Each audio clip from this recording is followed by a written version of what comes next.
Assalamualaikum warahmatullahi wabarakatuh. Innal hamdalillah nahmaduhu wa nasta'inuhu wa nastaghfiruh wa na'udzu billahi min syururi anfusina wa min sayyiati a'malina. May yahdihillahu fala mudilla lahu wa may yudlil fala hadiya lahu. Asyhadu an la ilaha illallah wahdahu la syarika lah wa asyhadu anna Muhammadan abduhu wa rasuluh la nabiyya ba'dah. Allahumma salli wa sallim wa barik ala nabiyyina wa rasulina Muhammadin wa ala alihi wa ashabihi wa man tabi'ahu bi ihsanin ila yaumiddin. Puji dan syukur kita panjatkan pada Allah Subhanahu wa taala. Alhamdulillah ala kulli hal, alhamdulillah fi kulli hal. Darinya kita datang, kepadanya kita mengabdi, kepadanya kita berserah diri, kepadanya pula kita kembali. Salawat dan salam semoga tercurah kepada uswah dan qudwah Nabi besar Muhammad sallallahu alaihi wasallam, pada keluarganya, sahabatnya, para tabi'in, tabi'ut tabi'in, salafus salih, mukminin mukminat yang taat hingga yaumul kiamat. Salawat semoga tercurah selalu kepada baginda Nabi besar Muhammad sallallahu alaihi wasallam. Para jamaah subuh yang dirahmati Allah, marilah kita lanjutkan ibadah kita, pendekatan kita setelah semalaman iktikaf, sholat malam, kemudian sholat subuh, dilanjutkan hari ini taklim ba'da subuh, yang pahalanya lebih besar daripada iktikaf semalaman plus tahajudnya. Kalau orang yang tercerahkan itu iktikaf, sholat subuh, dan pasti melanjutkan dengan taklim. Tapi kalau yang belum tercerahkan, dia merasa itikaf dan sholat tahajud sudah segala-galanya, maka setelah subuh itu dianggap sunnah juga enggak mungkin, maka akan ringan meninggalkan. Padahal pahala taklim itu wajib, pahala wajib. Bagaimanapun sunnah itu tidak akan mengalahkan yang wajib itu, Pak. Kalau taklim itu nggak ada sunnahnya. Kalau sholat ada wajib, ada sunnah kan. Makanya di Al-Hikmah itu saya katakan begitu baru diem. Kenapa kita sulit mendengarkan ceramah itu? Berat banget. Karena merasa sudah penuh di kepala kita ilmu itu. Yang disampaikan itu biasa aja, biasa mengulang-ulang aja. Padahal bagi orang yang sudah banyak ilmunya di kepala, mendengarkan taklim meskipun dari orang yang di bawahnya kapasitas ilmunya, harus dijadikan kesempatan latihan tawadu sebetulnya. Karena mendengarkan itu salah satu ciri ketawaduan, salah satu ciri ulul albab, alladzina yastami'unal qaul. Seorang ulul albab itu senantiasa mendengarkan ucapan. Yastami'un dengan sami'a yasma'u itu beda. Istama'a yastami'u dengan sami'a yasma'u itu beda. Mendengarkan dengan fokus. To heard sama to listen itu beda. Istama'a yastami'u mendengarkan itu to listen. Mendengarkan dengan fokus, sehingga karena fokus maka dia mengambil yang baik. Fayat tabi'una, dia mengikuti yang baik. Ahsana. Berarti mendengarkannya fokus, kritis. Nah, malam ini, subuh ini, saya akan menyampaikan tentang sifat Al-Quran. Al-Quran bisa disebut dengan saudara kembar dari Ramadan. Ramadan tidak bisa lepas dari, atau Al-Quran tidak bisa lepas dari Ramadan. Imam Malik itu kalau memasuki Ramadan, saya kira imam-imam lain juga pelajaran itu fokus membahas Al-Quran, tidak mau yang lain. Karena Ramadan adalah bulan Al-Quran. Selain bulan rahmat, bulan jihad, adalah bulan Al-Quran. Tapi Ramadan bukan bulan suci. Loh, kok bukan bulan suci? Selama ini kita menyebut Ramadan bulan suci. Iya, kita aja menyebut bulan suci. Kalau Islam tidak menyebutnya orang bulan suci. Bulan suci cuma 4. Zulqa'dah, Zulhijjah, Muharram, ditambah Rajab. Apakah Ramadan bulan haram? Bukan. Tapi tidak kalah mentereng dengan sebutan bulan Quran. Karena rahmat terbesar di bulan Ramadan adalah Al-Quran. Apa rahmat itu? Rahmat itu sesuatu yang diberikan oleh sang pemberi rahmat, yaitu Allah, untuk kebaikan orang yang dirahmati itu. Definisi itu bisa dilihat di Tafsir Al-Misbah, juga bisa dilihat di bukunya Profesor Dr. Hamim Ilyas dalam Islam Kerahmatan. Itu pembahasan rahmat di situ, di awal-awal bukunya. Sesuatu yang diberikan kepada makhluk, kepada manusia khususnya, untuk kebaikan manusia itu rahmat namanya. Oksigen yang kita hirup adalah rahmat. Bisa melihat, bisa mendengar adalah rahmat. Bisa berbicara, bisa berjalan adalah rahmat. Bisa memasuki masjid ini adalah rahmat.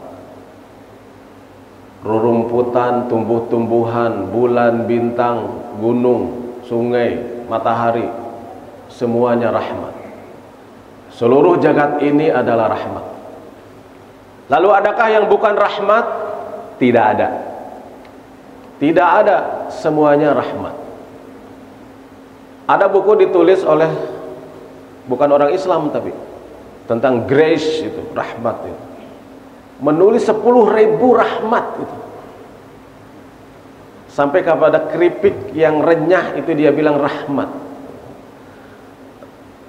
Marshmallow yang lembut di lidah itu rahmat. Belasan rahmat yang sudah saya sebutkan itu semuanya besar apa kecil? Besar.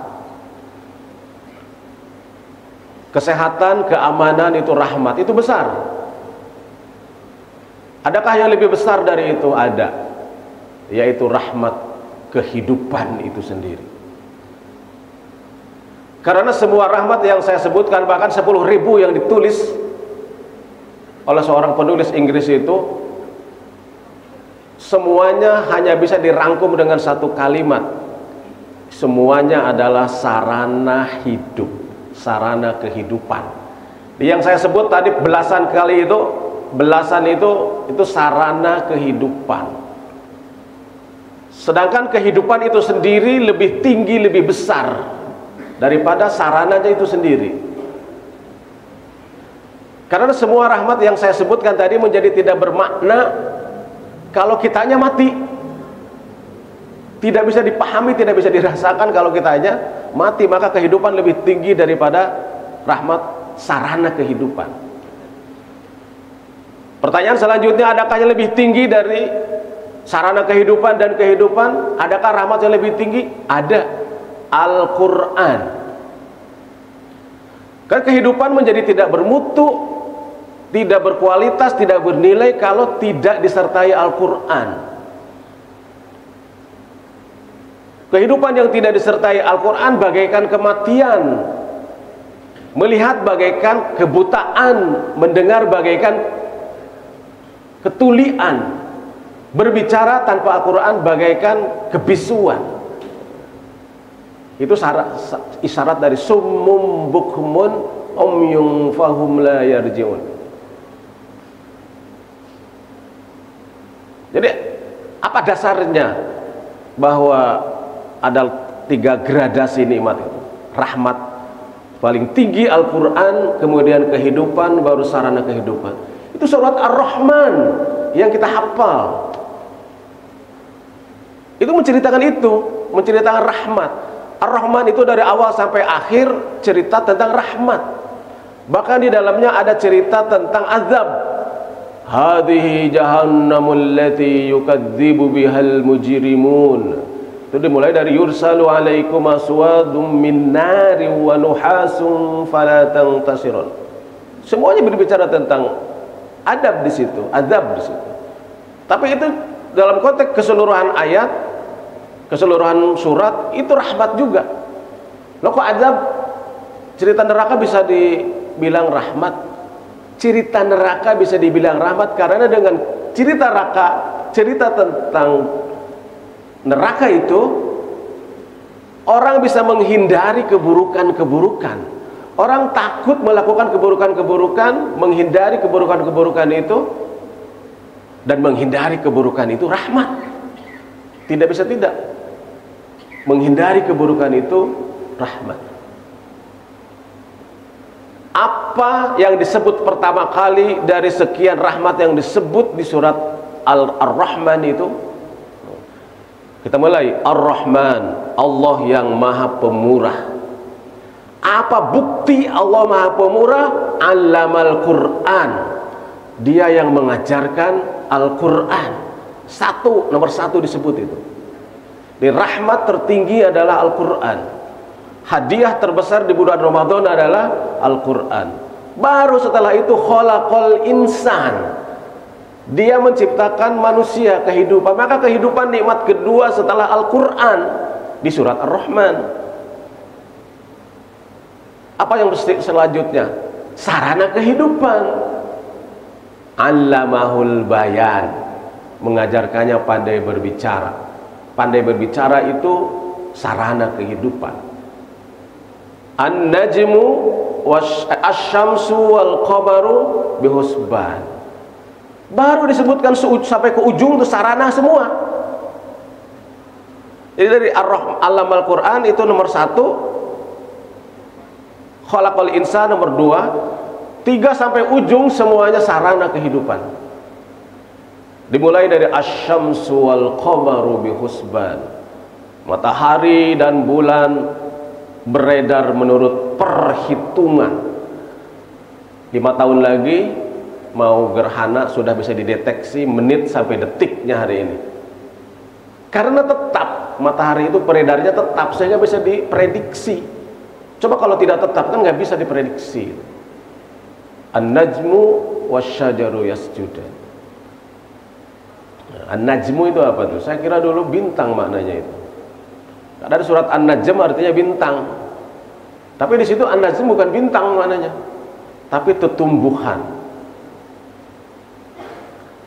Saudaraku yang dirahmati Allah, di Quran itu dalam ilmu tafsir ada disebut dengan wujuh dan nadhar. Wujuh itu kata-katanya banyak. Tapi maksudnya itu keneh, itu juga. Syariat al-Islam artinya the way of life, jalan hidup. Syariah juga artinya jalan.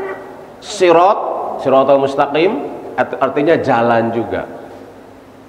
Sabil atau sabilillah jalan juga maknanya. Manhaj jalan juga. Thariqah jalan juga. Maslak atau suluk artinya jalan juga. Kata-katanya banyak tapi maknanya satu. Qalbun yang dimaksud adalah hati. Ruh yang dimaksud adalah hati juga. Fuadun hati juga maksudnya. Sodrun Rabbis rohli sodri maksudnya hati juga. Maksudnya sisi dalam dari manusia, sisi roh dari manusia, sisi batin dari manusia, bukan sisi jasadnya. Fikrun bahkan juga sama. Fikratun, dhihnun, sama maknanya itu. Sisi dalam, sisi batin manusia. Itu namanya wujuh. Ada sebaliknya dari wujuh, nadhar namanya. Nadhar mah kata-katanya satu kalimatnya, tapi maknanya bisa banyak bila ditempatkan di kalimat yang berbeda. Dalam bahasa Indonesia juga biasa itu. Bisa itu macam-macam maknanya, tergantung kalimatnya. Saya bisa menulis, bisa di situ maknanya dapat. Tapi Mang Udin terkena bisa ular, Nah, bisa di situ maknanya racun. Pacar, apa maknanya? Tergantung kalimatnya. Kalau Ibu Dinda pulang dari umroh membawa pacar, itu pasti pewarna kuku, itu maknanya. Tapi kalau si boy dengan motornya membawa pacar, lain itu sih. Maknanya ada lain lagi itu. Tapi kalau si ibu-ibu pas buka makan pacar Cina, itu lain juga. Makanan itu namanya pacar itu di situ. Itu namanya nador. Nah, najm itu bintang apa bukan? Tergantung posisinya di mana. Kalau di surat Ar-Rahman ini an-najmu itu tumbuhan maknanya. Kenapa? Karena ayat lainnya, kalimat lainnya mendukung mana itu. Kalau diterjemahkan dengan bintang gak nyambung. An-najmu bintang, wasyajaru ke pohon, itu kan gak nyambung, Pak. Tidak satu kelompok. Maka di situ an-najm, dan secara bahasa juga memang ada najm itu mana tumbuhan. An-najmu tumbuhan, wasyajaru dan pohon, yasjudan keduanya berdiri. Itu namanya nadhar. Contoh nadhar satu lagi, kalau satu kurang contohnya itu. Khairun itu. Dalam kamus kan baik itu. Tapi seperti dalam surat Inna Anzalna itu. Inna Anzalna tanazzalu malaika waruhu fiha tanazzalu malaika. Inna Anzalna fi Lailatul Qadri khairun. Nah, di situ maknanya lebih baik. Khairun itu sama-sama khairun kan. Tapi khairun dalam kalimat surat Al-Adiyat ya, wa innahu lihubbil khairi, kan khair juga Pak. Apa maknanya di situ kebaikan? Bukan, di situ harta maknanya. Jadi kata-kata itu tidak punya makna pada dasarnya, kecuali berada di dalam sebuah kalimat tertentu baru bisa diberi makna. Itu namanya nadhar. Satu kata maknanya banyak. Jadi sifat pertama dari Quran adalah rahmatun. Ayatnya Bapak sering dibaca di sini, wa nunazzilu minal Qur'an ma huwa syifaa'u wa rahmatun. Sifat pertama dari Quran adalah rahmat. Rahmat itu tadi apa? Anugerah Allah. Anugerah Allah yang diberikan kepada makhluk untuk kebaikan makhluk itu. Jadi Quran itu anugerah Allah diberikan kepada makhluk untuk kebaikan makhluk itu. Bahkan rahmat itu hukum pertama dalam buku Imam Hamim Ilyas itu, Profesor Hamim Ilyas itu, bahkan rahmat itu dia mengutip hadis Muslim. Hukum pertama yang ditulis di Aras itu, tertulis di Aras itu, hukum pertama itu katanya rahmat. Apa tulisannya? Inna rahmati, sesungguhnya rahmatku mengalahkan sabakot godobi. Ada dua kalimat, ada dua versi, maknanya sama. Sesungguhnya rahmatku mendahului hukumanku, mendahului kemurkaanku. Inna rahmati sabakot godobi. Menggunakan kata sabakot. Sabakot itu musabakoh, berlomba atau mengalahkan, mendahului. As-sabiqun al-awwalun, orang-orang yang terdahulu, yang mendahului kita itu. Orang pertama yang mendahului kita disebut as-sabiq al-awwalun. Sabakoh itu. Kalau musabakoh saling mendahului. Karena wajahnya wajan tafa'ala yatafa'alu, tasabaqo yatasabaqo, tasabukon, saling mendahului, dimaknai berlomba. Kalau sabiqun artinya mendahului. Inna rahmati sabaqot godobi, sesungguhnya rahmatku itu mendahului kemurkaanku. Atau inna rahmati, sesungguhnya rahmatku golabat godobi, mengalahkan kemurkaanku. Itu hukum pertama yang ditulis. Maka oleh karena itu di dalam surat Al-Fatihah kita diarahkan oleh Allah supaya mengakui, menyadari kehadiran rahmat itu sebelum iyyaka na'budu wa iyyaka nasta'in. Itu menarik di dalam pembahasan tafsir Al-Fatihah itu. Bismillahirrahmanirrahim, dimulai dari menyebutkan rahmat Allah, sifat Allah yang maha pemurah dan penyayang, Ar-Rahman Ar-Rahim. Itu tujuannya apa? Isyarat apa? Isyarat manusia itu disadarkan kepada besarnya, banyaknya rahmat Allah. Dan setiap hari kita melakukan perbuatan itu disadarkan supaya kita mengingat, mengakui rahmat Allah itu begitu melekat bersama kita. Untuk apa itu? Diulang-ulang seperti itu, supaya lahir kesadaran dalam diri kita, lahir kecintaan dalam diri kita, lahir rasa kagum, lahir rasa cinta, lahir rasa syukur, rasa terima kasih. Saya sebut 3 saja. Rasa kagum, rasa cinta, rasa syukur itu menjadi modal utama menjalankan ibadah. Ibadah akan menjadi lebih nyaman, lebih ringan, lebih happy kalau dilakukan dengan rasa kagum kepada Allah, rasa syukur kepada Allah, rasa cinta kepada Allah.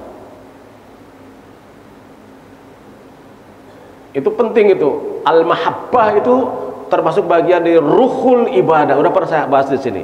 Roh ibadah itu salah satunya adalah rasa cinta dan rasa syukur. Di Ar-Rahmanir Rahim baru di bawahnya iyyaka na'budu wa iyyaka nasta'in.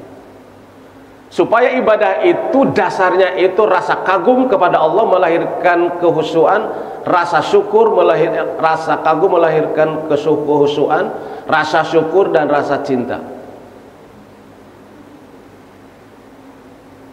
Jadi jangan sekali-kali ibadah itu untuk dianggap sebagai sogokan buat Tuhan. Tuhan itu kalau tidak diibadahi tidak baik.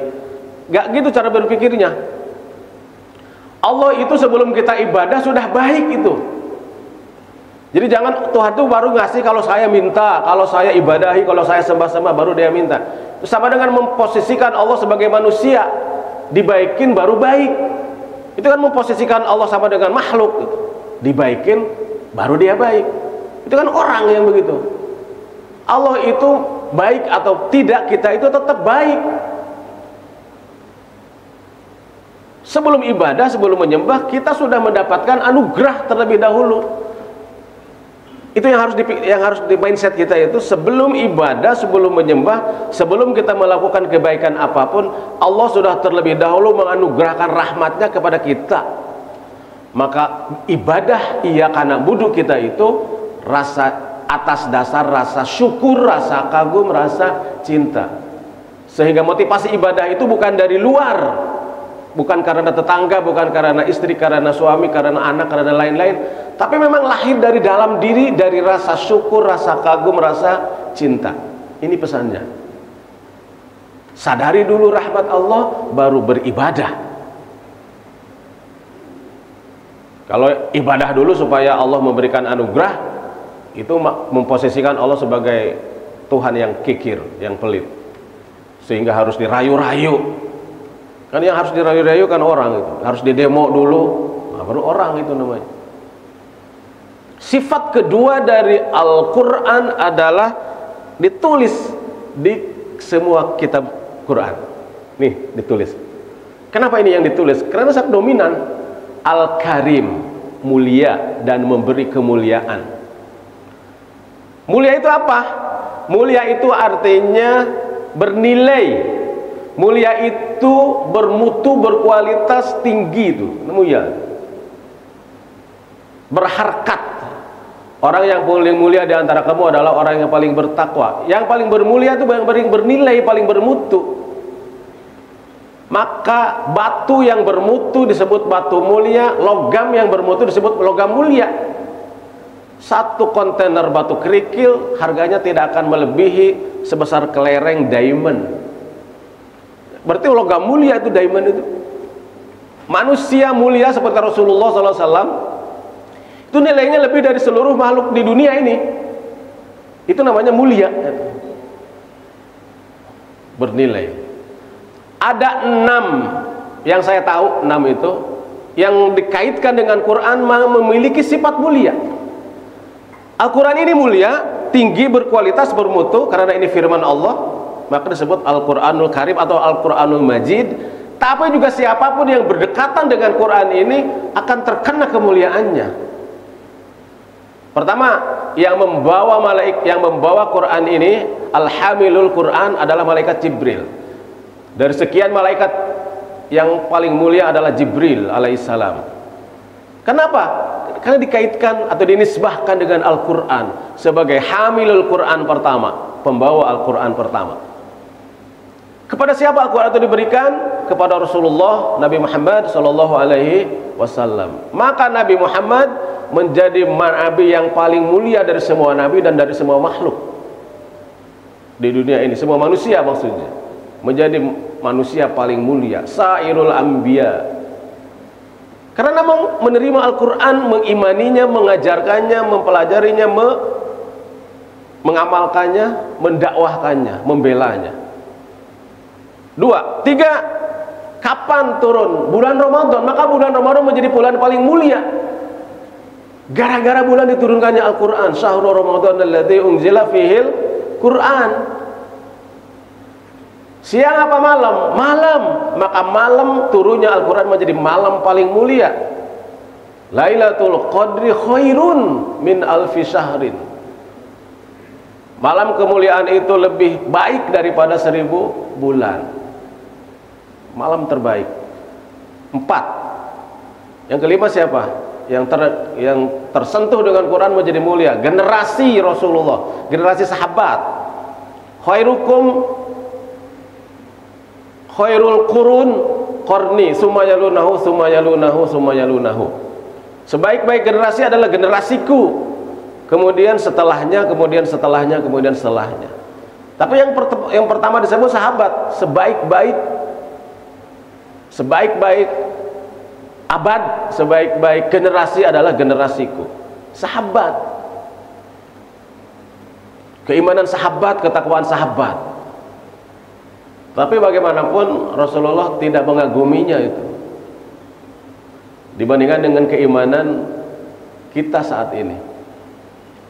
Dalam tafsir Durrul Mansur ada sebuah asbabun nuzul. Subuh-subuh, menjelang subuh Rasulullah bangun, kemudian mau berwudu, gak ada air. Lalu beliau minta sahabat juga gak punya air. Ada nggak katanya bekas wadah air, yaitu kantong kulit? Ada, di dalamnya masih basah. Lalu Rasulullah memasukkan tangannya ke dalam wadah itu dan keluarlah dari jari-jari Rasulullah yang mulia itu air. Kemudian para sahabat yang belum wudu, Ibnu Mas'ud itu bahkan meminum segala dari air itu. Inilah salah satu mujizat Rasulullah. Setelah selesai wudhu, Rasulullah sholat subuh bersama para sahabat. Kemudian setelah itu menghadap ke belakang. Setelah wiridan, beliau kultum juga. Jadi kultum itu ada memang sering. Wahai sahabatku, siapa yang paling mengagumkan keimanannya? Sahabat langsung menjawab, malaikat wahai Rasulullah. Bukan, kata Rasulullah. Bagaimana malaikat gak beriman? Orang wahyu Quran datang lewat dia itu. Perintah-perintah Allah langsung lewat dia.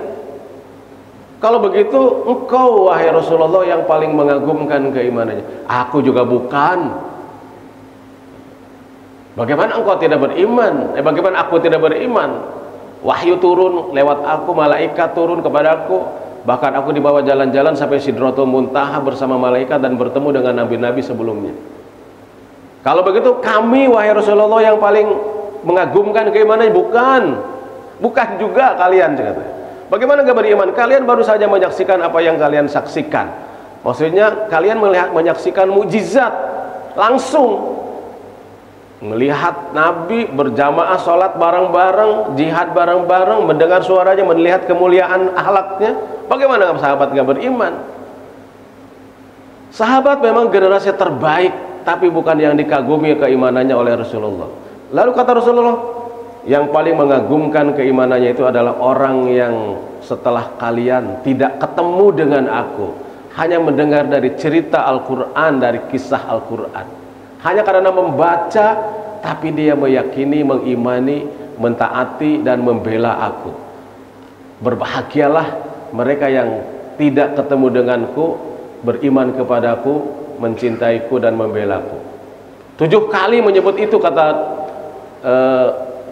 As-Sayuti, tapi Rasulullah hanya menyebut 1 kali ketika mengatakan berbahagialah orang yang bertemu denganku, beriman kepadaku, mencintaiku, membelaku.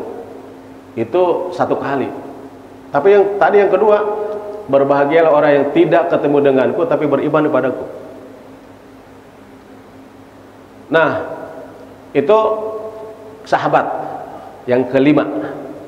Lalu yang terakhir, siapa yang tersentuh kemuliaan dengan Quran itu? Kita semua kebagian. Tapi ada syaratnya. Al-Quran mulia, dan Quran ini bisa memberi kemuliaan kepada kita semua, tapi dengan syarat. Apa syaratnya? Syaratnya ditulis dalam buku Iqra. Tulisannya melengkung dalam buku Iqra. Ada juga yang datar kali itu, melengkung. Itu syaratnya apa? Khairukum man ta'allamal Qur'ana wa 'allamahu.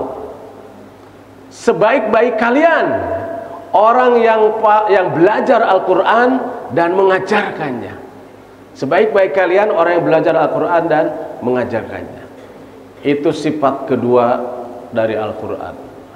Saya kira tidak semuanya. Tadi yang udah disebut juga ada syifa, obat. Berarti 3 ya. Sifat yang ketiga itu obat, syifaun. Tapi tapi di sini obatnya obat lahir batin. Tapi fokusnya bukan obat lahir, tapi obat batin, obat hati, fokusnya. Karena Quran itu gidaul ruh, bukan gidaul jasad. Santapan roh Quran itu, bukan santapan jasmani. Tetapi terkadang bisa juga untuk pengobatan jasmani, tapi terbatas sekali ayat-ayat tertentu, dan di dalamnya yang mengandung ruqyah saja yang pernah disampaikan, dipraktekkan oleh Rasulullah. Tidak semuanya bisa jadi obat untuk fisik. Kasusnya ada memang. Abu Sa'id Al-Khudri bersama 30 tentara itu melewati sebuah kampung dalam keadaan lapar, bertamu, ingin minta bantuan makanan. Orang kampung itu kikir, tidak ngasih. Ya sudah, lewat saja beberapa menit, kemudian kepala sukunya patuk ular. Nggak ada yang bisa mengobati itu. Lalu ada yang bilang, barangkali orang tadi itu yang lewat itu orang baik kelihatannya. Mumpung belum jauh kita kejar. Dikejar, ada ketemu. Kata Abu Sa'id Al-Khudri, ya bisa lah, insya Allah. Itu di kitab Riyadhus Shalihin, hadisnya ada tuh, cerita hadis panjang ini.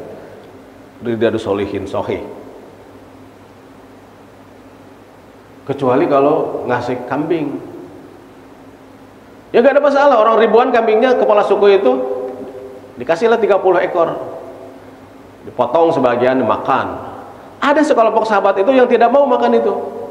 Kamu menjual ayat aja, membaca Fatihah, dibacakan Fatihah, lalu diludahi yang luka itu, sembuhlah, dikasihlah 30 ekor lah gitu. Ayo kita makan, kata Abu Sa'id Al-Khudri. Kita potonglah. Ada yang nggak mau awalnya. Lalu kita lapar, makan aja sekarang gitu. Kemudian diadukan kepada Rasulullah SAW. Kata Rasulullah, tidak ada balasan yang lebih pantas dari membacakan Al-Quran itu. Malah begitu. Dan kalau masih ada, sini saya minta bagian, kata. Itu bercanda lah Rasulullah. Sini saya minta bagian kalau masih ada. Itu menunjukkan bahwa itu halal, boleh.